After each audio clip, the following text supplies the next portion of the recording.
Today's topic is the role of faith in the practice. So when we come to the faith, which means saddha. So saddha is one of the 5 spiritual faculties. As I've learned, the far better translation for saddha is confidence, that how much you are confident in Buddha, Dhamma and Sangha. There, I will start with a story of from Majjhima Nikaya, Rattapala Sutta, how this young Rattapala gained his saddha and emerged his saddha towards Buddha, and how he proceeded in practice and he attained the full enlightenment, arahantship. So, in the story, the young man, the Rattapala, was a very wealthy family, from very wealthy family, and they have a lot of property, and he was married to a few women, I think, at that time. A prince means, like such a person mean like when you are having a privileged, wealthy life, happy life, so you are having you can have several wives as well. So he was having such a happy life, I think, so we can say, and very entertaining life. So at that time, the Lord Buddha has come to his area, and then once he heard that he also thought of visiting him. And he has gone there, and Buddha was preaching, and he was so impressed by the teaching, and he was so aroused by the teaching, and then he, at the end of the talk, he went to the Buddha and was just talking to Buddha and asking for the permission to become a monk, to renounce the lay life. Because he was telling, if I am going to stay in the lay life, so I won't be able to practice in a way where you can achieve this full liberation and to experience the full liberation. So then he asked for the permission for the ordination. Then Buddha said that if you are to get ordained, first you have to get the permission from your parents. So then he went home and he told parents that I want to get ordained. I want to be homeless if I am to be pure and achieve this the pure state of mindset. So I need your permission. So what do you think? So our venerable Sangha also there, I think some of them, or most of them, I think all of them, as I know, they have got ordained in very young age. Am I correct, venerable sir? Yes. So, but in my case, it's different. After doing even a job, leaving my job and higher education, I had to got ordained, and it was so difficult for me as well. I had to undergo a lot of barriers I have to face. I have to undergo the problems with my mother especially, not my father. Father was okay. So in the same way, the parents didn't allow. They said, you are such a young person and you are having such a great life, so we can't allow you to get ordained. So please enjoy this life, and I mean, you can do some merits, so you can go and visit Buddha, but please don't get ordained. Please don't leave for us and home. So then the young Rattapala was so determined. So that's where this saddha is coming, right? This is the saddha. I mean, we are so impressed by the teachings of Buddha. And we should have definitely seen Buddha. We should have definitely met Buddha, but we can't remember. But the seeds are there in our heart. So that's why we have come to this sort of what you call the ordination. So the parents didn't allow. Then the Rattapala was so determined, and he was like, should have thought of how to get the permission. So then he thought, because he is so determined and impressed and aroused, and I can feel it, because that was the same feeling within me, that I want to find out who I am, what is this, what is the meaning of this. Those thoughts came from my within as well. So then he decided, okay, if you are not going to give me the permission, he asked for 3 times. Usually we are asking for 3 times. That is the way of the Buddha is. Even the 3 times is there's a universal secret behind it as well. Okay, so then Rattapala was like thinking, okay, now they are not going to give me the permission. So what he did was, he stopped eating. And until you give me the permission, I am not going to eat, I will die rather. Right? That is the faith. So what about you? So what about you? So are you in that much of faith? Are you ready to give up your lay life? What do you think? But is it coming? I mean, so I'm regret to notice only we 4 are somewhat young, that so young people are not here. So we have to ask from especially the young people. So at least that you all are there. So we are glad. So you have to ask this inner question. Why not we are ready? Why not we don't want to know the truth of this life, truth of this existence, right? Because this came from my inside when I was a child. Okay, we can say that is due to the practice of the previous birth.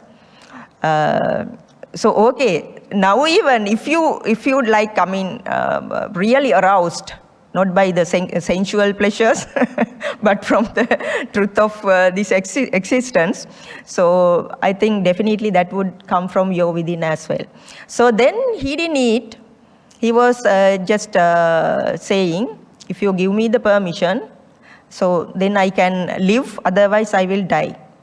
So then the parents was like waiting. He didn't took 7 meals, and then parents just realized that he's not going to eat. He's like so determined. They realized that. Then they again asked, our dear son, so why don't you come back thinking of staying in this lay life? So we want you to stay with us. You are our dear son, and so enjoy this life, and you can get merits, you can do meritorious activities. So please stay. So, but we don't want to give you the permission. Then what did the parents did?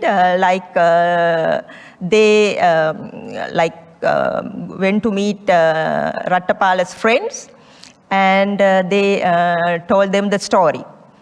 And please come and convince the person, your friend, so not to leave this life, stay with us. So then friends came, and they were trying to convince Rattapala, so you are your parents' one and only child, so please stay with them, and don't think of this living lay life. So he didn't talk, and I think at the beginning he has told that, okay, this is my purpose, but afterwards he didn't talk even. They also requested 3 times, but he didn't want to listen. He didn't want to eat. And he was like, okay, I will put my life unto the death, so I am not going to change my decision. So then the friends was coming back and telling the parents, so he's not going to give up his decision.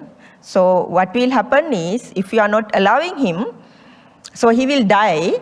So at least if you give the permission for him to become a monk, at least you can see him alive. So then they were convincing the parents. So then at last parents agreed, saying, so if, okay, he can become a monk, but he has to come and visit us, right? So then they went and told Rattapala, okay, that we are giving you the permission, but you have to visit us after becoming a monk. So he was should have been so rejoiced, and he has gone to the Buddha and told, and now I got the permission from my parents, so I can become a monk. So he became a monk, and he went to, I think, Jetavanarama, and he was meditating, and he became enlightened. So I will take only that part from the story, because to show how much of faith he had got to become a monk, or to practice this the spiritual path. So that's why I was asking you the question, are you ready? So that is what when we think of the Buddha, so that is the feelings which are coming from our inner self. So the faith, I was like taking it as let's take the more meaningful word as confident. How confident you are in Buddha? Now Buddha is not there, but what is there is Dhamma. So how confident are you in Dhamma? So when we look at, let's not talk about non-Buddhist, but when we are looking at Buddhist as well, I don't see many of them are confident in the teachings. So because we have associated, I think the Venerable, our Bhantes also should be having experience. So we are not, but the people are not confident in the practice, Dhamma practice. This is not something away from our life. The Dhamma means the way we have to live actually. So that is the thing, the way we have to live. The art of living is in Buddhism. So, but you all are knowing that, but I would say you all are also not in the enough practice, right? I'm inviting you all, please come into more of the practice. So the practice means, okay, now we are talking about these 5 spiritual faculties. The first one is Saddha, the confidence of the Dhamma, and the second one is Saddha Virya. Virya is the perseverance, we can call ardent effort. So how much effort that you are putting into the practice. And Saddha Virya Sati. Sati is my life's main topic. Sati is mindfulness. So how much mindfulness you can apply into your day-to-day life, day-to-day activities. So that is the basement of everything. So Saddha, Virya, Sati, Samadhi, the clarity of the mind, I would say, rather the one-pointed concentration. So this is the momentary concentration. So which means that mindfulness can be applied into day-to-day life.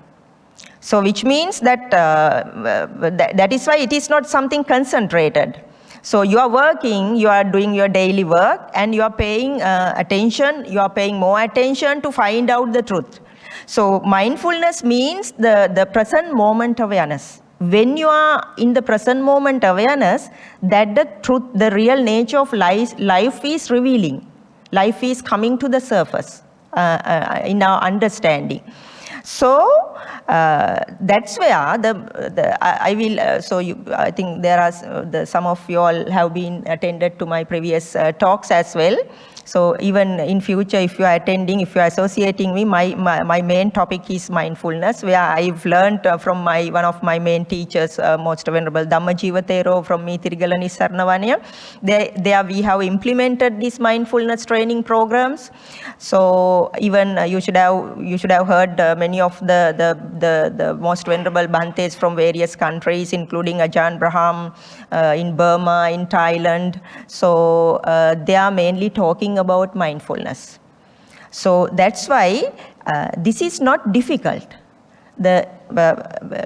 Last time also I was talking about that now you all have learned a lot of Dhamma, you have the knowledge. So what matters now is the practice, the coming more into the practical side, practical aspect of life. How to apply this Dhamma, the how to be mindful. So how to live in the present moment. What is the natural, normal way of our mindset? It's seeking for pleasure, right? Am I correct? It's going after pleasure. So if you are when you are staying in the present moment, so which means the natural way of the mind is jumping into the past and jumping into the future. It's very difficult to stay in the present moment. So now are you present?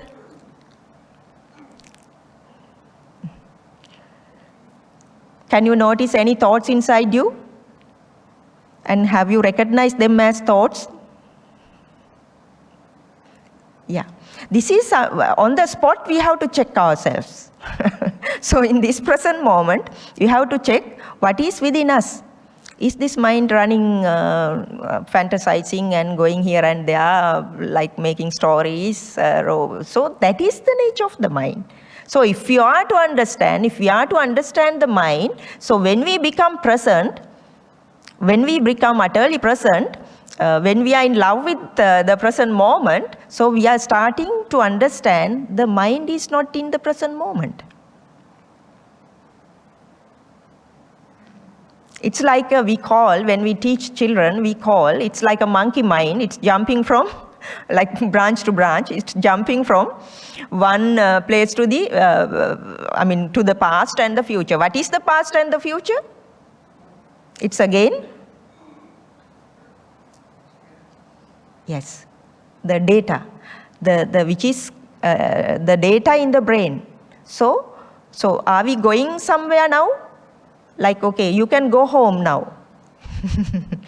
So is it how you can go home?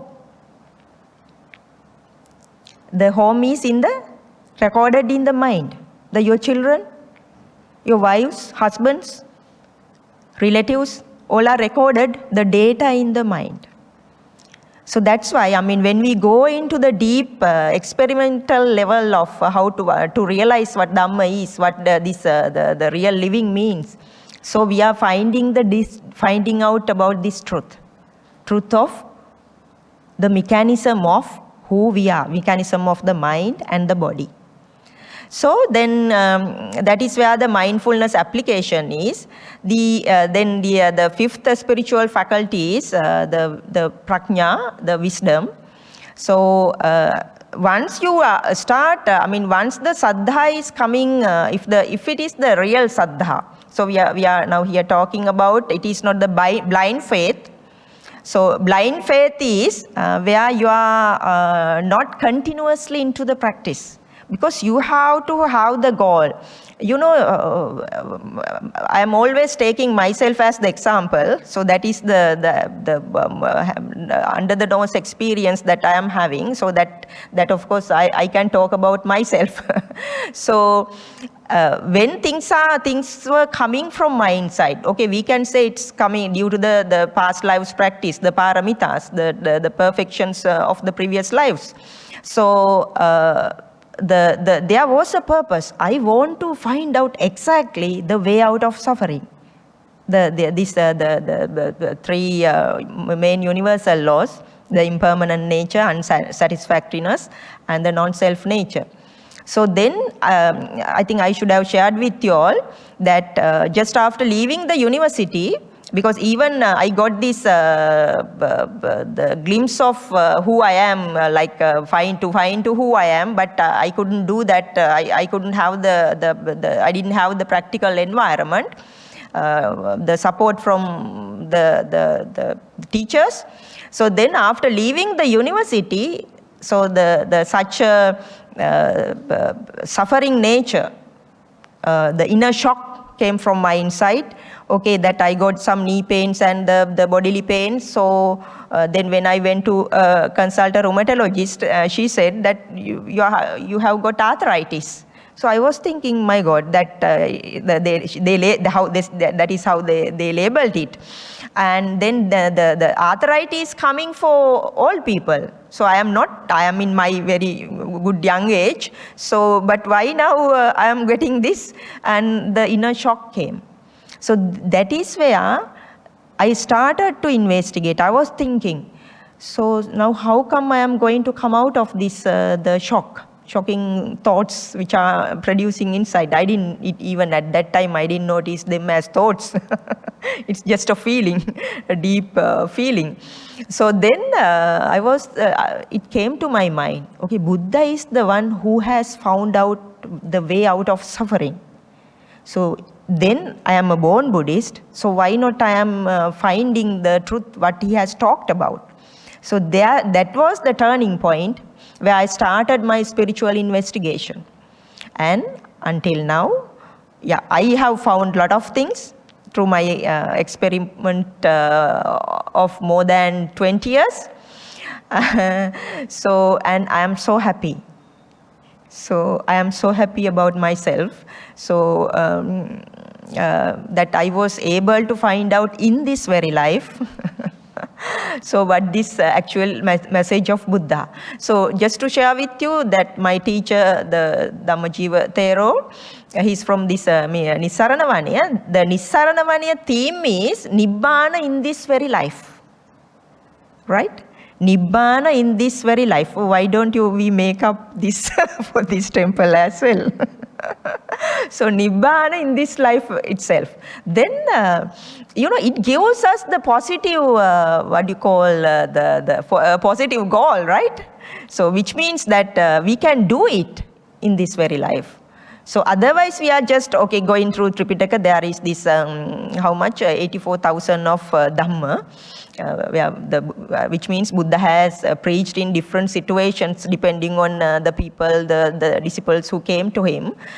This much of, and not only Lord Buddha, the Arahant Sariyuttero and Arahant Mugalan and those Arahants as well. So 84,000 of Dhamma is there in Tripitaka. You can keep on reading.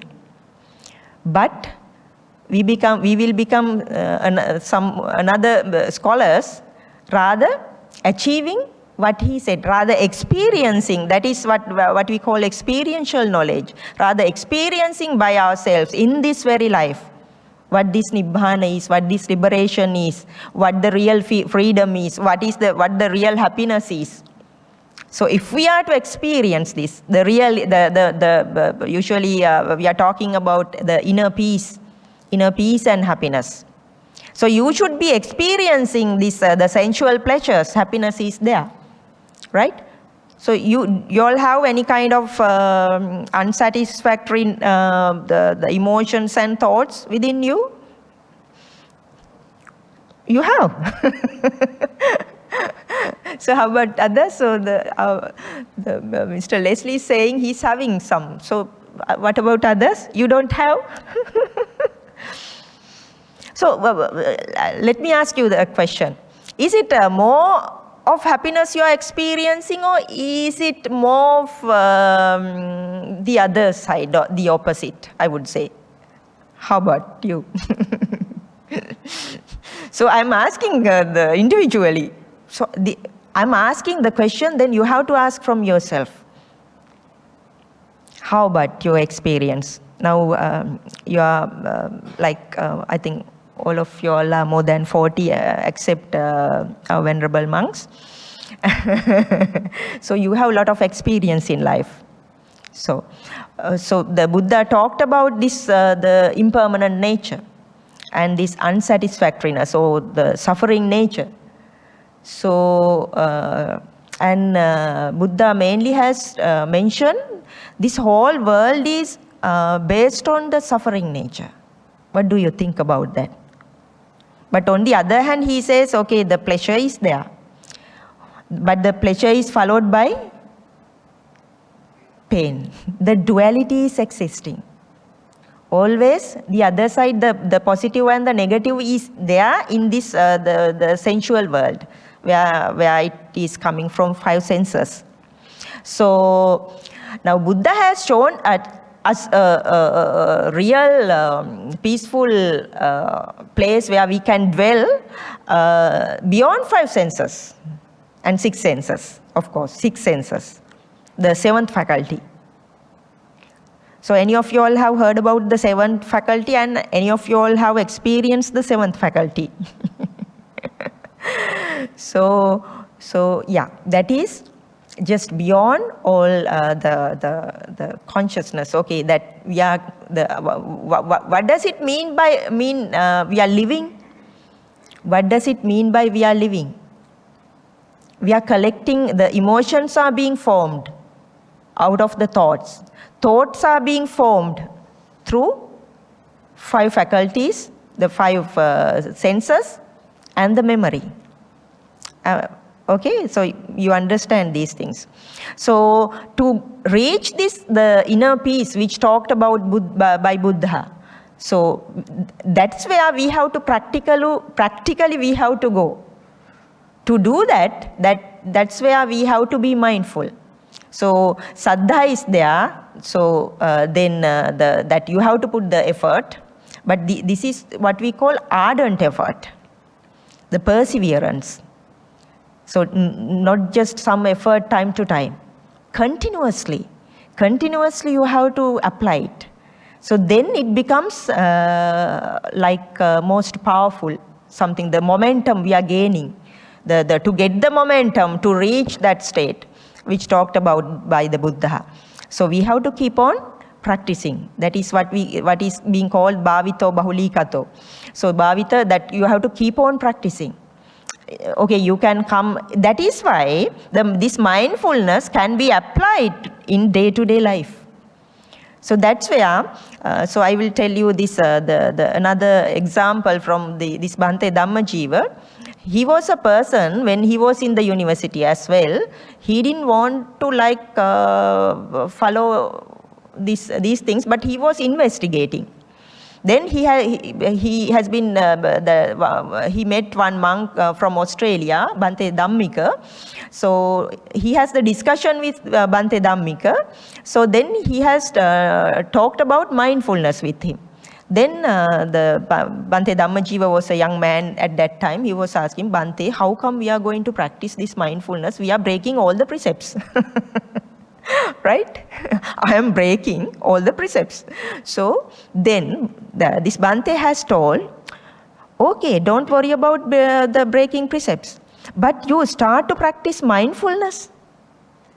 You start to practice mindfulness. What is the small activity he has given for Dhammajiva Thero at that time was, be mindful when you are brushing your teeth in the morning. Be mindful when you are brushing your teeth in the morning. So how come that is going to, now he's a very developed monk. So starting from this small activity. So that's where I reminded you that we are using this term SMS into mindfulness practices, slowly, mindfully, silently. So choose one activity at a time or in a day, and be mindfully attend to the activity. So that what he suggested was, brush your teeth mindfully. So how to do that activity? How to be mindful? What is this mindfulness application? So it is what is happening usually when you are brushing your teeth in the morning? So what is happening? Usually, automatically thoughts are going, what we have to do next, and now we have to drive, now again the traffic jam, and right? So, and we have to do that next, if the fights, some arguments have happened in yesterday, so the things will be coming. But are you really present? Now I am giving you an activity to perform at home. So in the morning, if it's difficult, do it in the night, because in the morning you have to rush. So then you cannot slowly, mindfully, you cannot do and be mindful, right? So how we have to do? Okay, first what we are doing, we are taking the toothbrush.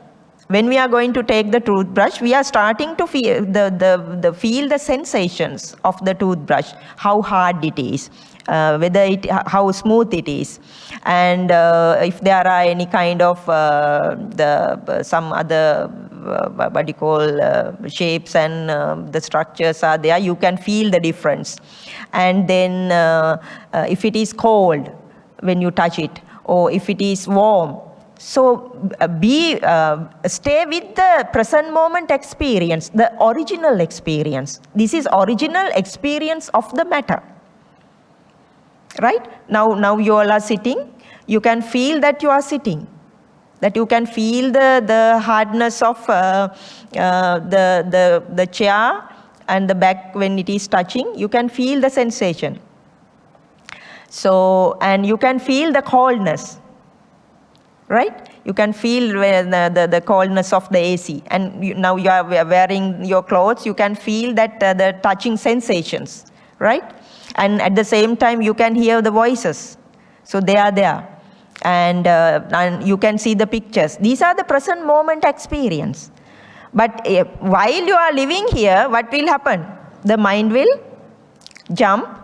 Oh, that we have to go there, tomorrow we have to do this, and yesterday this happened. The mind is just watch. At the same time, if you can do this at this moment, you are very smart. You have the paramitas, right? You don't want to accumulate more. I mean, you can keep on accumulating, but you are already having paramitas. Right? So now we were talking about how to be mindful when we are brushing our teeth in the morning or in the night. So when you take the toothbrush, you can feel the sensations, the hardness or the softness or the coldness or the warmness of the toothbrush.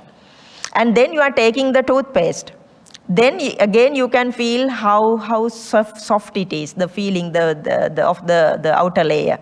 And then you will start to feel how heavy it is. And then when you are going to open the lid, you can feel how hard it is. Right? These are the original qualities, original characteristics. So which means we are going to experience the original characteristics. Right? We are mindful on original characteristics which we are experiencing in the present moment. Then you are opening the toothpaste. Then what will happen? That is the next experience you are going to get.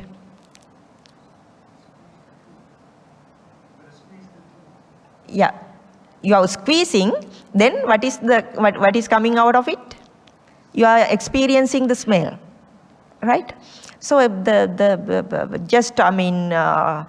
feel these things, which means you are living in the present. You are living your life, right? So then you are starting to feel the good smell of some may say it's not a good smell or whatever, the smell of which is coming out of the toothpaste. So then you are squeezing and taking some portion to your toothbrush. And then again you are closing the toothpaste and you have to place it in a proper place. That is also you have to done mindfully. Otherwise, and when you squeeze also, you have to do it in a proper way. Sometimes when we take the toothpaste, you have squeezed from middle and from the front, but you have to do it from the bottom part. So that is just to share one story with you. Let me tell you, there is one the famous person in Sri Lanka. I think some of you all may have heard this Dhammika Perera.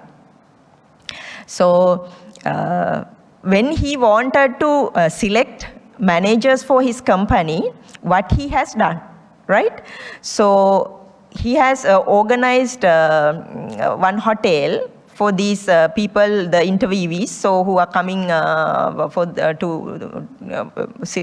interview for the manager post, and he has given separate rooms for everybody, right? And then so the morning that he has set a program where they have to come to the main hall. And so people are there in the main hall. While they are in the main hall, what he has done was he has gone to their rooms and he was checking the rooms. How these people are living when we are in their personal space. So there he has noticed, the towels are there and some are well organized, some are not, right? So from there, then the main thing he said that he was checking how they have taken the toothpaste out of the paste out of the toothpaste, right? So there have been some that who have nicely squeezed and done. The others are from here and there. So then that is from where he has checked the mindset of the people. One of my teachers was there. He was also telling once. So I am giving you all some work to do, and then I am observing how you all are doing the work. While observing, I can how to say, the word is not coming. How I can check in what state you are, right? I can decide in what state you are. So that's why what you do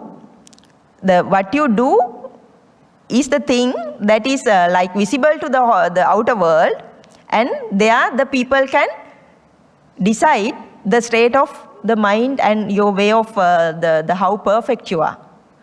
So that's why, when we become mindful, so because we are coming to the state, we get to know about the whole activities which is happening here, the clarity of the mind. So then we know how to adjust things. That is why we call you are the master of your mind, not the slave of your mind, right? So when it comes to now this story, so based on this Dhammika Pereira story, so based on that he has selected the relevant person for his company, and these are the ideal people for my company.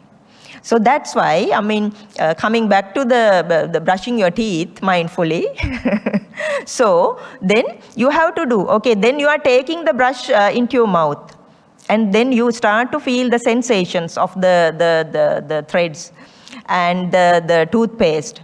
That there you are starting to feel the taste of the toothpaste. Then where are you? You are in the present moment. You are in tune to the present moment experience. So then what's happening, the form is, the paste is changing into form with the mix of the saliva, and you are starting to the taste also changing, and you are experiencing this in the present moment, right? So then afterwards, when you split out and you can feel, and then you put water inside your mouth, you can feel it. And then when you become mindful, the other advantage you are getting is if the mind is running, you are starting to notice. If the mind is wandering, you are starting to notice. So then you have to drag it back. Okay, come back, this is your home. Now I don't want to think about anything. But at the same time, if you want, you can think mindfully as well. While brushing but you're mindful, not unmindful. So if the unmindfulness is there, what is happening? That is where the negative emotions are being formed. Stress is being formed. That is how we can come out of the solution, one and only solution. Ekayano ayam bhikkave maggo sattanang visuddhiya. So this the satipatthana is the only way out of suffering, only way out of stress. That is why the Buddha has mentioned that is the only path. Be mindful. Be mindful to the present moment. So if you are to, if a particular country want to improve the productivity or enhance their whatever the things, the business or the whatever the productivity and blah blah whatever development. So what they have to give to the people or the students or the into the education stream. So it is mindfulness, but which is not there. So that's why my teachers are talking about it in a large scale. And I don't know whether you all have heard about this Goenkaji from India. I think you know, right? Goenkaji. Goenkaji's teacher is Uba King. He's from Burma.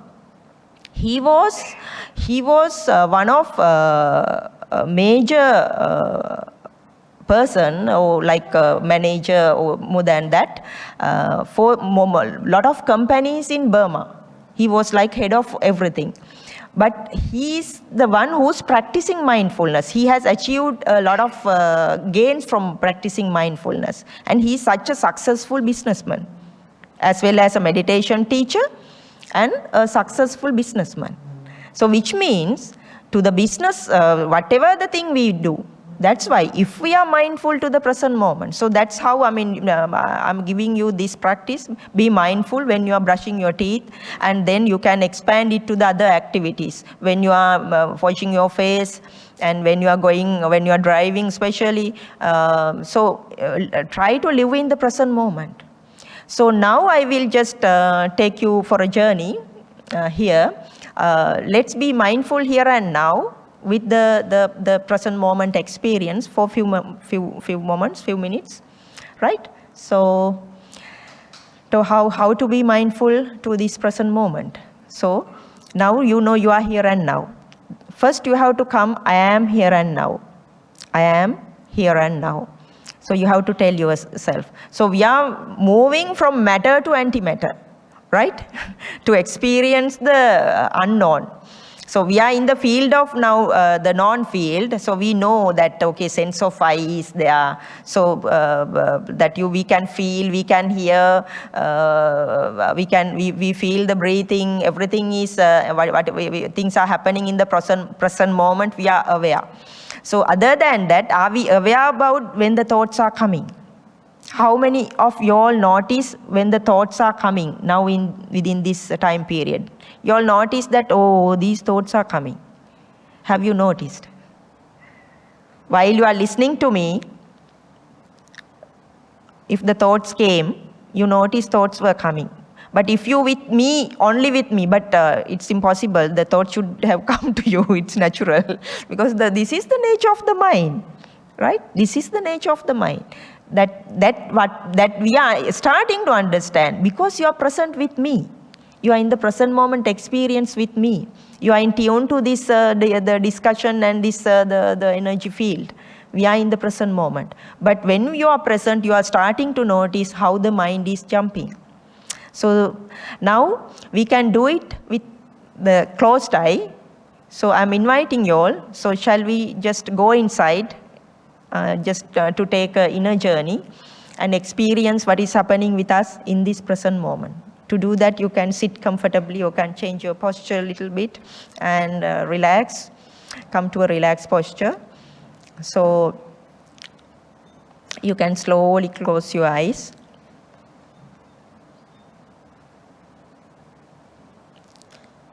Feel yourself, I am here and now.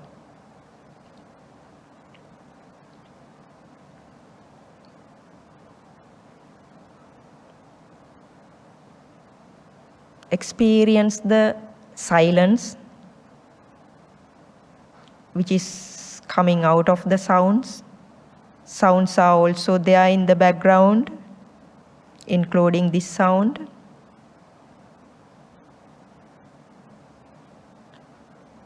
Let yourself be relaxed. At the beginning, you can tell yourself, may I be relaxed.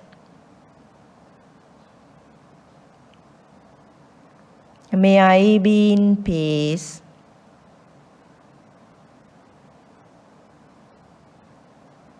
Just let go of everything, the past, future.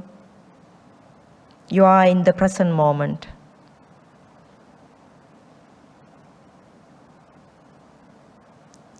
You can feel the posture, how you are sitting.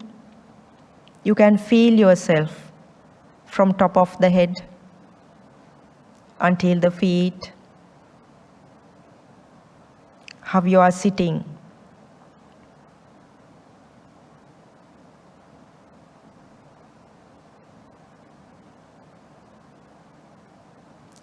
You are your best friend.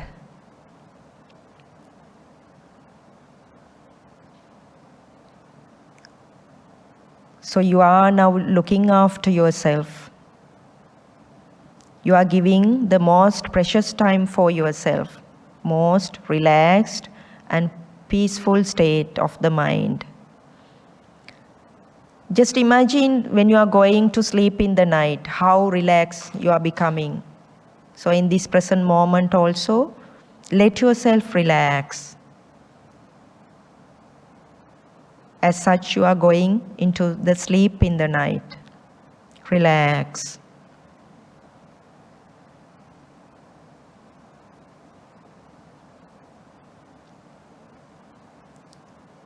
Just you can slightly pay attention. There are sounds in the background, but some sort of silence is also there.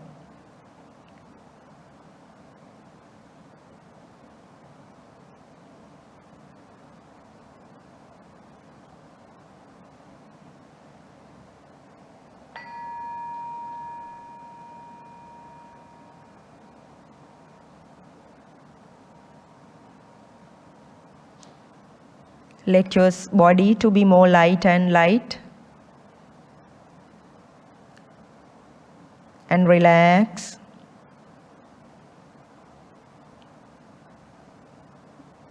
You may feel the breathing as well at the same time. In breath, out breath. How nicely it's happening.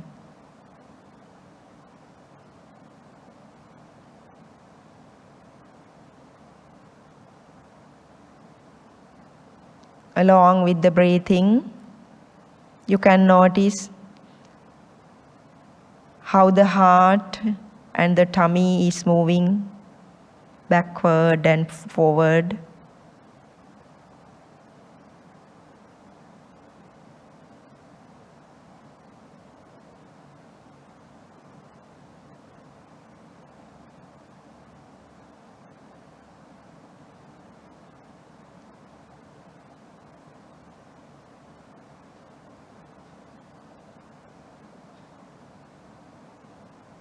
You can go to the sleeping mode, but you are aware at the same time. Not like in the night. So that much of relaxation, mindfully and consciously, you are giving for yourself.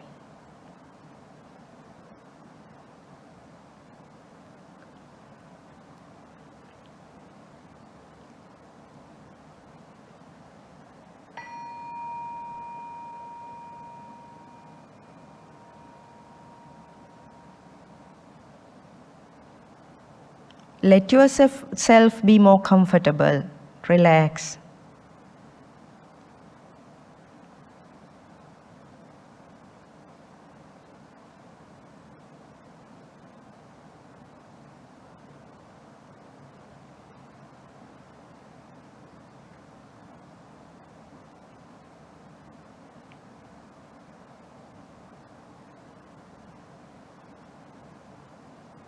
Notice within yourself in this moment whether you are uncomfortable or comfortable or in peace.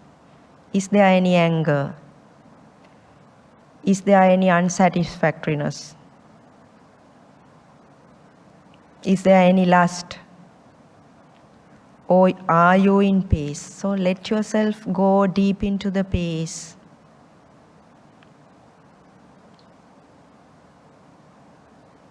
So If the thoughts are coming in this moment, you can notice, you may be able to notice the thoughts are coming. Whatever the state in your mind, you can notice. Forget about everything, forget about the whole world, and be in love with yourself. This is the greatest compassion you are doing for yourself. In this present moment, you are in a deep relaxation. Even if you are not, just notice whatever the state in the mind. Just accept. Just be aware. Understanding yourself is the greatest thing. Whatever the state, we don't want to reject, we are accepting. If it is peaceful, if it is not peace, whatever it is, okay. I am accepting myself like I am accepting my child, whatever it is, whatever the small child is doing, we are just watching in the same way we are watching ourselves. Sometimes the mind is like a baby, so running here and there. So ask the mind, okay, just be with the breathing. You can stay with breathing. If there's inner peace, you can stay with the inner peace.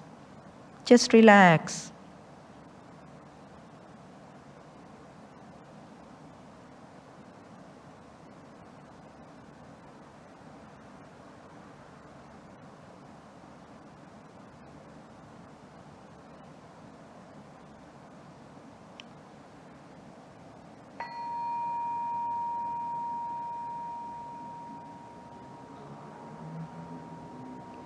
See with the bell sound how much of relaxation you can experience.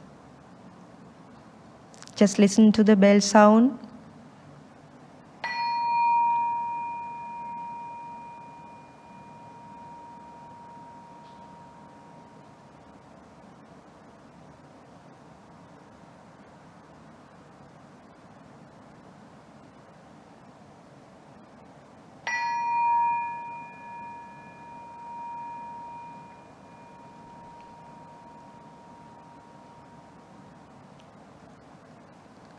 You can tell yourself, may I be in peace, may I relax, may I be well, and may I find the deep truth of who I am. So slowly, slowly you can open your eyes and feel whatever is inside you. If it's inner peace, notice it. If it is some thoughts are playing in the stage, you can notice that as well. If it is some kind of uncomfortable nature, that also you can notice. That is what we call deep acceptance. Deep acceptance of who we are. When we accept ourselves, we can accept others, whatever the situation it is, whatever the states they are. That is where the great compassion is coming. So how is it for you all, the experience?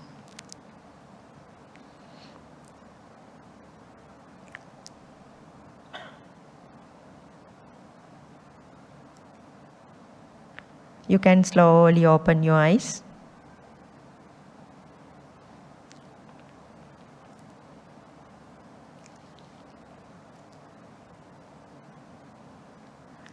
So some of you all do not want to open your eyes even, okay, that's nice. I mean, even in the peaceful state, you can hear. So I don't want to drag the talk further, I would like to give you some minutes to ask questions. When I'm doing this meditation, there comes a point, a split second, where you feel you don't exist. Is that normal? You feel? You don't exist. It's just empty. Empty. Yeah. Exactly. That is where you have to go. That is where you have to experience consciously. This emptiness is the one we are missing. The people, because we don't see this emptiness, the breakage, the pause, we see there's something which is continuous. That's where this ego is being formed. I, me, mine is being formed. So when you start to see this gap, so that's where you are understanding the impermanent nature. That's where you are going to understand there is no self. So sadhu, sadhu, sadhu. So keep on practicing, and welcome anytime you can come and meet me as long as I am here. Please keep on practicing. So that's where when we go to sleep, we are not experiencing, because we are not consciousness. We are not conscious. So in the sleep, during the sleep, we cannot notice the things which are the states of the mind. So meditation means, so consciously you are taking the journey. Consciously you are going inside. There you are starting to see the gaps, and when you are like meditating more and more, and you will notice this gap is widening, and sometimes the thoughts are coming and playing various things as well, the nature of the mind. So we think, okay, that this continuity, there's no continuity actually. Due to unmindfulness, due to unawareness, we see it as there is a continuity. My life, my world. So that's how things are being created. You see, the Abrahamic religion, it's a different way of instilling faith in them. Islam, whatever that comes from the Middle East, it's all based on fear, right? So they can become very fanatical, and the history of India shows that they razed down many temples. And when I was in Turkey and Greece, I saw the violence and the slaughter they inflicted on each other. So that is also faith, isn't it?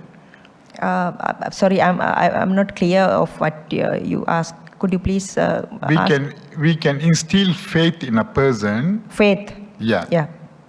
That's the topic today. Yes. Also using fear, right? Yeah. That you will go to hell if you do this, the God yes. standing and watching. Yeah. If you don't follow my orders, you go to hell. So that fear, or if you die in battle, you will be rewarded, and you are a martyr and things like that. Yeah. And history has shown that fear did work very well too. That's exactly. That's why the Islam spread so fast. Yeah. Fearless in battle, they know that when I die, I'm going to heaven. Yes, exactly. So now where do we stand when the faith of Buddha or Hindu or Jainism, they practice compassion? Let's say you see these guys coming, and how do we face them? The guys from the various backgrounds and various mental states. Yeah. Yeah, how to tackle them. Yeah. Yeah, yes. So let me answer your question. The first one, the fear also is leading to follow the religion. I will share one of the experience which came to my mind with regards to my life. There was one, at that time, there was some sort of affection towards a boy at that time, some time back. And I proposed him, I want to marry you. So why I want to marry you? I just want to experience this life for some time, maybe for 2 years, 3 years. Then I want to become a nun. Right? So then he said, so I have enough girls if you want, you can come and have sex with me. Otherwise, I don't want you. So he told me. But I had some sort of affection towards him, right?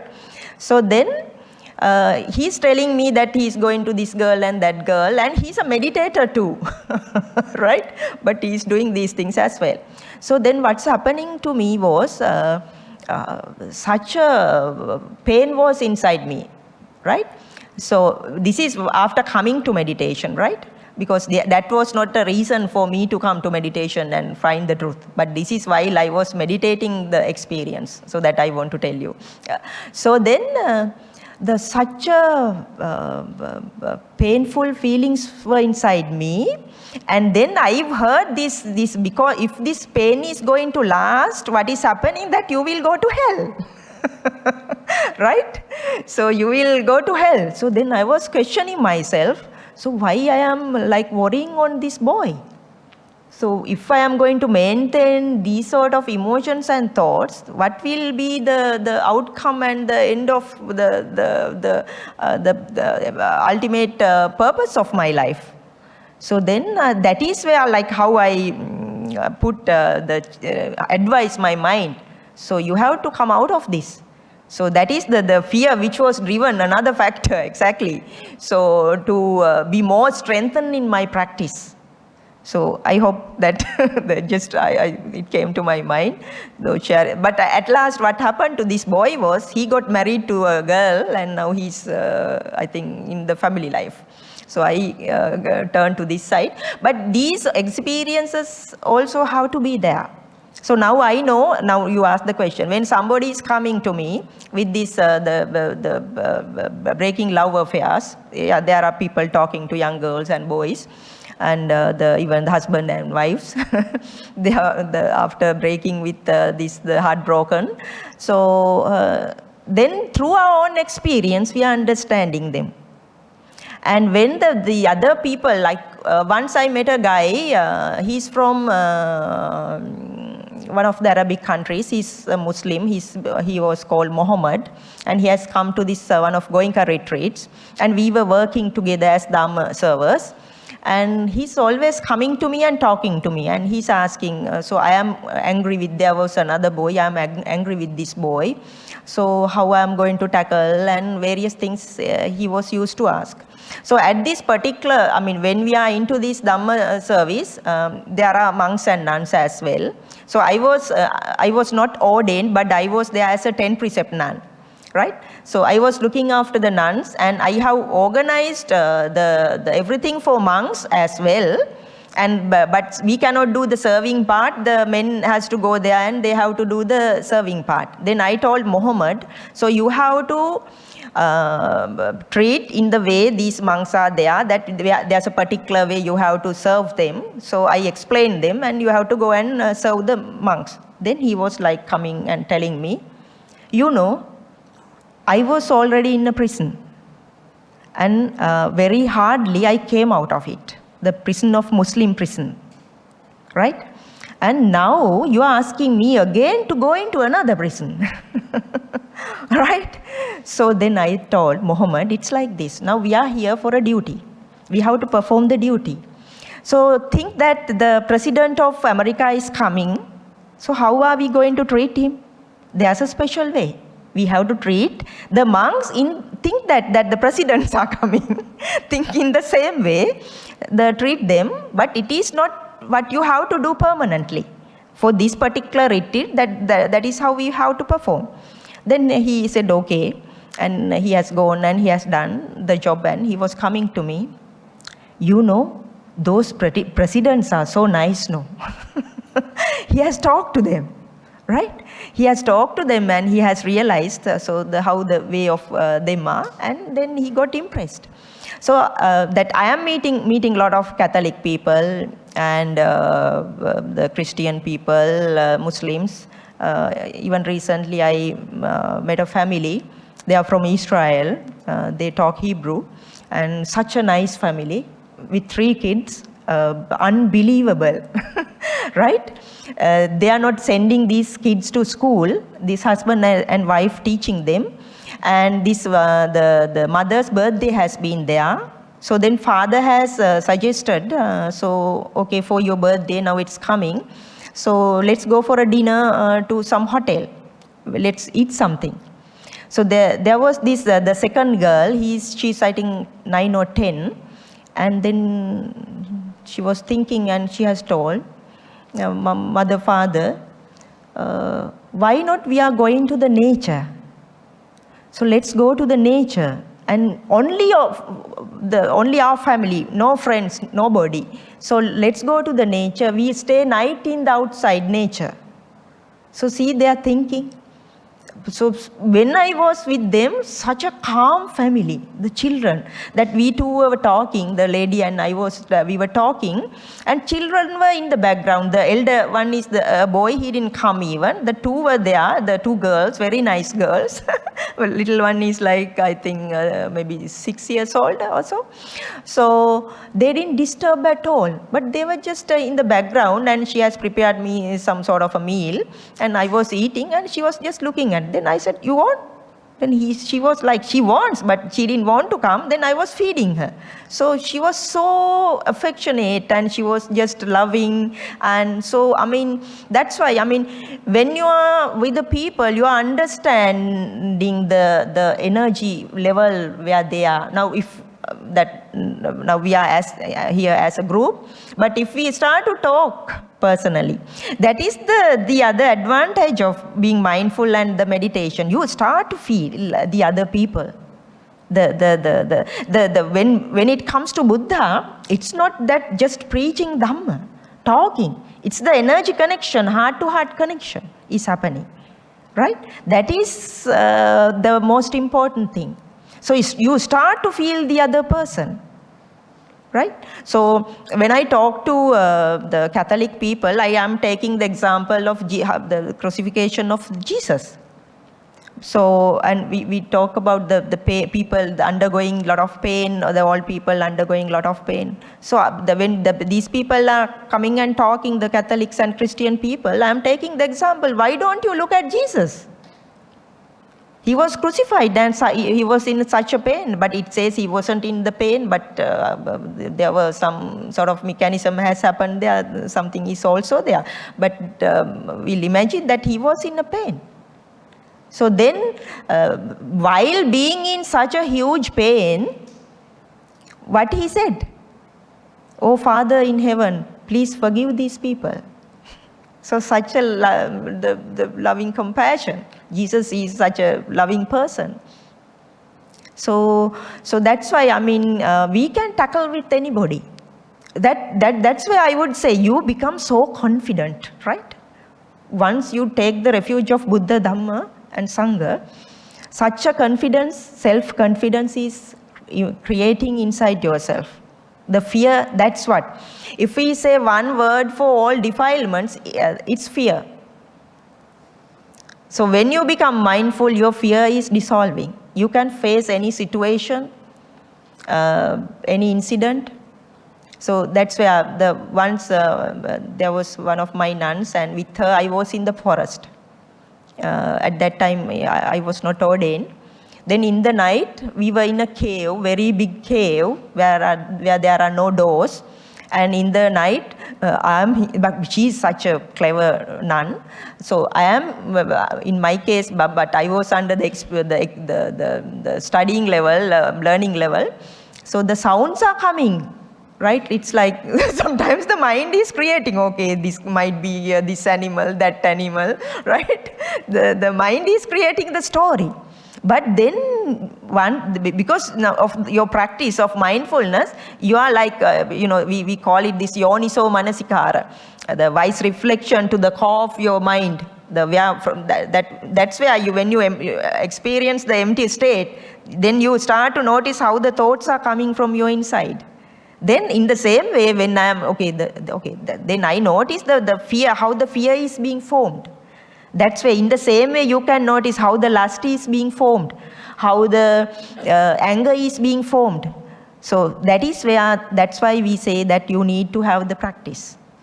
So then you get this the self-confidence, the faith, as we discussed in the afternoon, faith transformed into the such a self-confidence, which is coming out of wisdom and everything through your whole practice. Okay? Hope I answered your question. Sabba dhammanubhavena sabba sanghanubhavena sada sotti bhavantu te. May you all be healthy and be in peace. May Triple Gem bless you. And thank you very much. It's a great honor, your presence, Venerable Bhante, and thank you very much for you all, Dhamma friends. Teruvan Saranai, may Triple Gem bless you.